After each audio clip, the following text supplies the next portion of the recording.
Alright guys, thanks for coming back. We're going to go through my son's dirt bike here. It's a Honda 50 and we're going to do a couple upgrades to it.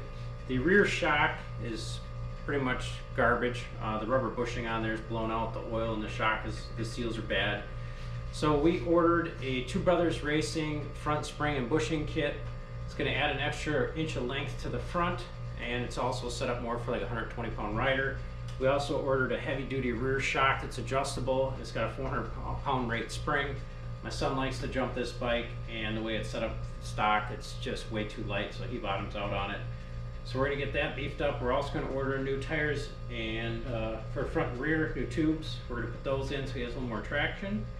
So today what we're going to do is we're going to clean the bike up. We're going to wash it. We're going to gut it, tear everything down. We should have the parts come in here this April.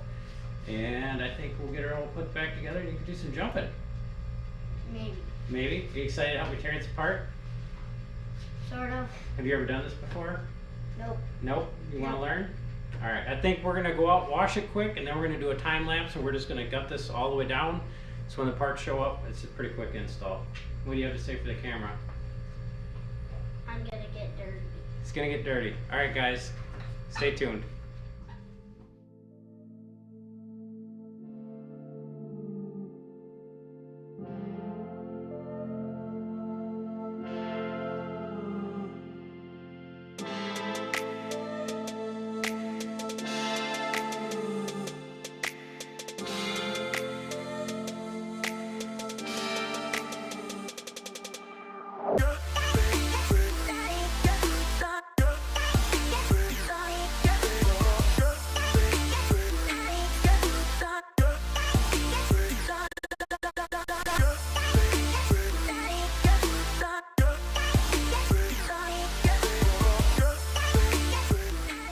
Alright, now that we did the time lapse, we got it tore down to this point.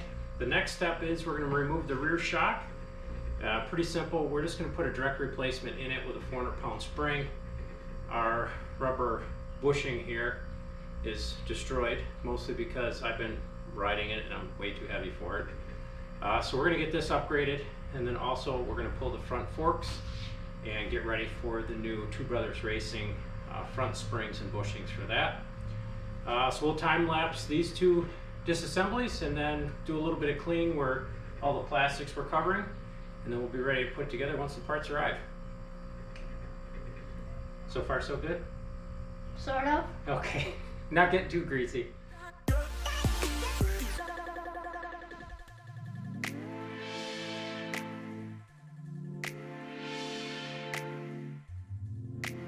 On this one here, there's a snap ring down in here, if I can see it without being blinded. I think I see it. I had this fork come down and jab me in my neck.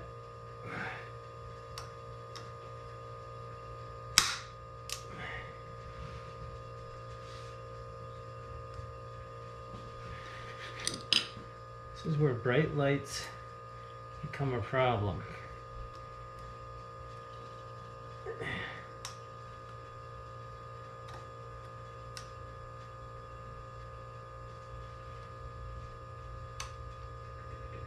Okay. Catch that in the face. This should pull out of here.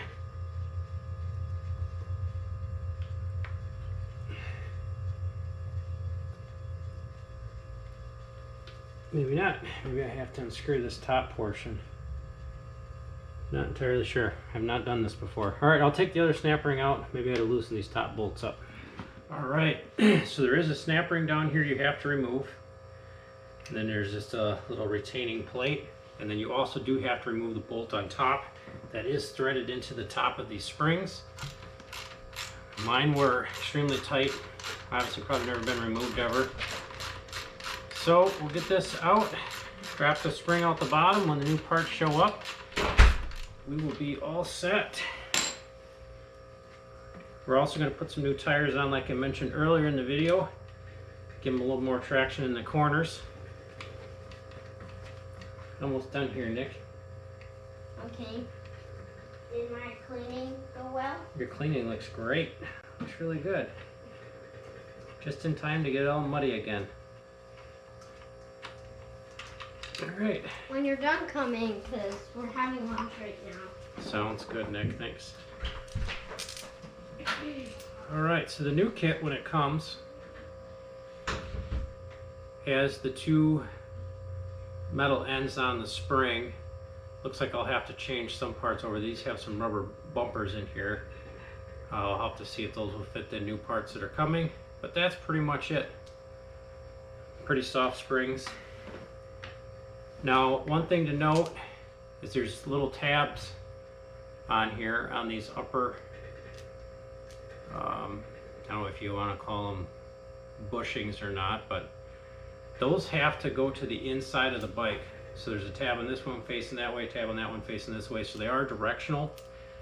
Obviously your covers on the bases go on as well, so you don't want to flip these to the opposite side from what I've read. So just keep them separated. And it should be pretty straightforward because this is the side where your brake drum cable attaches to. So you should be pretty able to remember, but just do one at a time. And then you can find out how, if you need a reference to look at the other one, you can put that together. That'll be it for today. I'll get these all cleaned up and then just be ready for install, and we'll go from there. Thanks for watching, guys.